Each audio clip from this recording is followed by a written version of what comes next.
आप सभी का स्वागत है रवि जॉन फार्मिंग लीडर में। मैं रवि त्यागी, आपका होस्ट एंड दोस्त। मेरे सभी बुजुर्ग और किसान साथियों को मेरा राम राम। तो किसान साथियों, आज हम खेती के एक ऐसे मॉडल पर बात करेंगे कि जिसमें हमारा किसान आगे भी बढ़ सकता है और खुशहाल भी बन सकता है। मेन कारण क्या होता है, हमारे किसान की सबसे बड़ी समस्या क्या है कि 3 महीने 6 महीने में हमारी इनकम आती है, इतने हमारी कोई इनकम नहीं है। लेकिन ये मॉडल बताएगा आपको कि हमें रोजाना कहाँ से आमदनी करनी है। दूध से करनी है, फलों से करनी है, सब्जी से करनी है, गन्ने से करनी है, अनाज से करनी है, मत्स्य पालन से करनी है या मुर्गी पालन से करनी है। तो छोटी छोटी रोजाना की अगर हमारी आमदनी होगी तो हमारा किसान आगे बढ़ेगा।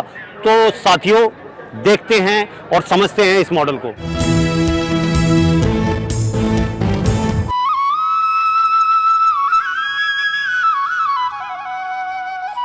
किसान साथियों, हमारे चैनल को सब्सक्राइब करें और घंटी के बटन को जरूर दबाएं।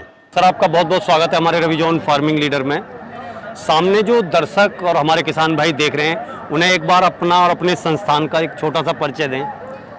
जी नमस्कार, मैं डॉक्टर जयराम चौधरी, वैज्ञानिक, जो हमारा यहाँ पे जो मोदीपुर में संस्थान है, भारतीय कृषि प्रणाली अनुसंधान संस्थान, उसमें मैं वैज्ञानिक के पद पे कार्यरत हूँ जी। और ये जो आप देख रहे हैं, ये हमारा समन्वित कृषि प्रणाली का एक मॉडल है जो इस क्षेत्र के लघु कृषकों के लिए हमने बनाया है जी। इसमें आप देखेंगे कि इसमें फसल उत्पादन के साथ साथ पशुपालन, मशरूम उत्पादन, गृहवाटिका, मछली पालन, फलोत्पादन, केंचुआ खाद उत्पादन और मुर्गी पालन, ये सारे हमने इसके अंदर समन्वित किए हुए हैं। फिर अब आप इसमें देखेंगे साथ के साथ, जैसे गन्ने के अंदर आप देखोगे कि आज की डेट में जो किसान गन्ना लगाता है जी, तो इसमें वो गन्ने के बीच में खाली रहती है जगह। हाँ, जो 3-4 फीट की जगह खाली रहती है, तो उसमें जब तक गन्ना पूरी अपनी बढ़वार नहीं ले लेता स्टार्टिंग के 3-4 महीनों में जी, तो उसमें वो इंटरक्रॉप के रूप में उस सीजन के हिसाब से सरसों या फिर जो हमारी सब्जियां हाँ, जैसे इसमें है चना वगैरह ले सकते हैं।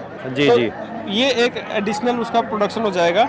फिर जैसे आप देखोगे कि ये जो हमारा मॉडल है, इसमें एक सिस्टम का जो वेस्ट होता है, जैसे वो हमारे दूसरे सिस्टम के लिए इनपुट का काम करता है। जैसे खेती से जो हमारा जो हमारे क्रॉप के अवशेष आते हैं, वो हमारे डेयरी के लिए हमारा इनपुट का काम करते हैं। हाँ, वो चारे में प्रयोग हो जाते हैं। फिर आप जैसे डेयरी पालन है आपका, तो इसमें आपको दूध मिला, गोबर मिला। यदि आप डेयरी पालन तक ही सीमित रह जाएंगे तो आपको खाली दूध, गोबर और मूत्र मिलेगा, इसके अलावा आपको कुछ नहीं मिलेगा। लेकिन यदि आप इस डेयरी से आप एक केंचुआ खाद की यूनिट एस्टेब्लिश कर लेते हैं, बिल्कुल, तो इस यूनिट से क्या होगा कि आप एक तो आपका गोबर जो है, गोबर का इतना ज़्यादा न्यूट्रिएंट कंटेंट नहीं होता है, वो इतना ज़्यादा फायदेमंद नहीं होता है जितना अपना केंचुआ खाद होता है। बिल्कुल। तो उससे जब आप केंचुआ खाद बनाते हैं, तो केंचुआ खाद बनाने के साथ साथ आप केंचुआ खाद तो अपने खेत में डाल देंगे, लेकिन जो केंचुआ हमारा एक बेड के साथ मल्टीप्लाई होता है, डबल होता है, तो उसको आप सेल कर सकते हो। तो गोबर के साथ साथ आपको एक एडिशनल उत्पादन मिल गया आपको केंचुए का, जो आपकी इनकम को बढ़ाएगा, जो आज की डेट में 300-400 रुपये किलो से कम कहीं नहीं मिलता। बिल्कुल, ठीक है। इसके साथ साथ आप देखेंगे कि जो हमारा मछली पालन है और जो मुर्गी पालन है, जो मुर्गी पालन का जो अपशिष्ट है वो हमारा मछलियों के काम आता है। फिर जैसे जैसे हमारी मछलियाँ हम हार्वेस्ट करते जाते हैं, इसमें तालाब में मछलियों के अवशेष भी ये छोड़ती रहती है जी। कुछ हम फीड डालते हैं, तो धीरे धीरे जो ये पानी है, इसमें भी पोषक तत्वों की भरमार होती जाती है और जब ज़्यादा हो जाती है तो ये पानी हम खेती में सिंचाई के तौर पे भी काम में ले सकते हैं। फिर से ताज़ा पानी इसमें डाल के हम इसको मछली उत्पादन में फिर से उसको काम में लेते हैं। तो आप ये देखेंगे कि एक का अपशिष्ट दूसरे के लिए हमारा इनपुट का काम कर रहा है। तो ये एक तरीके से किसान की जो रेगुलर इनकम है उसको बढ़ाने में बहुत ही कारगर साबित होता है। दूसरी चीज़ है कि यदि मल्टीपल, जैसे बहुत सारे आपने इसमें एंटरप्राइज रख लिए, मशरूम उत्पाद, ये सारे जैसे है, तो आपकी मार्केट से इन चीज़ों की जो डिपेंडेंसी है वो खत्म हो जाएगी, क्योंकि नेचुरली आप देखोगे मार्केट में ये चीज़ें महंगी मिलती है। बिल्कुल बिल्कुल। तो यदि वो किसान के घर में हो रही है तो वो भी एक तरीके की इनकम है, क्योंकि उसको बाहर से महंगा नहीं खरीदना पड़ेगा, वो भी एक चीज़ है। क्योंकि दूध, फल, सब्जी इन सब चीज़ों की हमें भी ज़रूरत होती है, किसान को सबको ज़रूरत होती है। तो यदि वो मल्टीपल एंटरप्राइज नहीं करता है, इंटीग्रेटेड समन्वित कृषि प्रणाली को नहीं अपनाता है, तो इन चीज़ों के लिए उसको मार्केट पे डिपेंड होना पड़ेगा। बिल्कुल, तो वो चीज़ें महंगी दरों पे खरीदनी पड़ेंगी, तो वो भी उसके एक तरीके से उसका बचत ही है बचत वो। को कम ही करता है। तो ये बिल्कुल। जब अपनाते हैं तो ये बचत है। फिर इधर आप देखेंगे, इसके साथ साथ में ये हमारा एक एग्री इंक्यूबेशन सेंटर है। मतलब इसमें से जो प्रोड्यूस मिलता है, जैसे करौंदा बाउंड्री प्लांटेशन में आपने लगा रखा है इसमें, जी जी, तो ये एक बहुत इंपॉर्टेंट पार्ट है आज की डेट में किसानों के लिए। जो आवारा पशुओं की समस्या है काफ़ी ज़्यादा है, बहुत बड़ी तो समस्या है। ये झाड़ी नुमा जो हमारा ये जो करौंदा होता है, तो ये एक तो उनके लिए बैरियर का तो काम करता ही है, साथ में जो इसका जो फ्रूट है इसको हार्वेस्ट करके आप मार्केट में बेच सकते हैं। फिर इससे कई बहुत सारे या फिर हम उसे प्रोसेस करके उससे कुछ भी बना।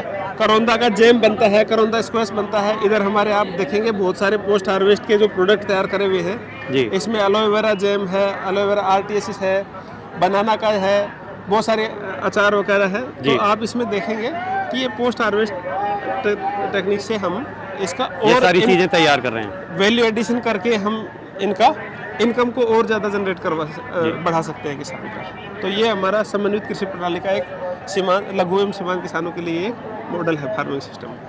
तो सर, आपने हमारे किसान भाइयों के लिए इतना अच्छा मॉडल तैयार किया जिससे वो अपनी हर चीज़ को बेस्ट होने से भी बचा सकते हैं और अपनी इनकम जो है बढ़ा सकते हैं। जी। उसके लिए आपका बहुत बहुत धन्यवाद। तो मैम, सर ने जो है इस मॉडल के बहुत सारे फायदे बताए, आप भी कुछ ऐसा बताइए कि जो और भी कुछ अच्छा हो, कुछ और हटके हो इससे अलग। जी, जैसा कि आप सभी जानते हैं कि आजकल जो हमारा पर्यावरण है वो बिल्कुल भी संतुलित नहीं रह गया है। आपने देखा होगा पिछले 15 दिनों में हमने कितनी बारिश हमारे हुई और उस बारिश के कारण हमारे किसान भाइयों को बहुत ही बड़ा आर्थिक नुकसान हुआ। तो अगर हम इस तरीके से एक समन्वित कृषि प्रणाली को अपनाते हैं तो उसमें किसान भाई का अगर एक क्रॉप का डैमेज हो रहा है तो कम से कम दूसरे जो हमारे आयाम है इस कृषि प्रणाली के, उससे वो कुछ ना कुछ आमदनी ले सकता है जी। साथ ही साथ आप जानते हैं कि हमारी सरकार पूरा जोर दे रही है कि आज की हमारी जो कृषि प्रणाली हो वो वातावरण अनुकूलित भी हो।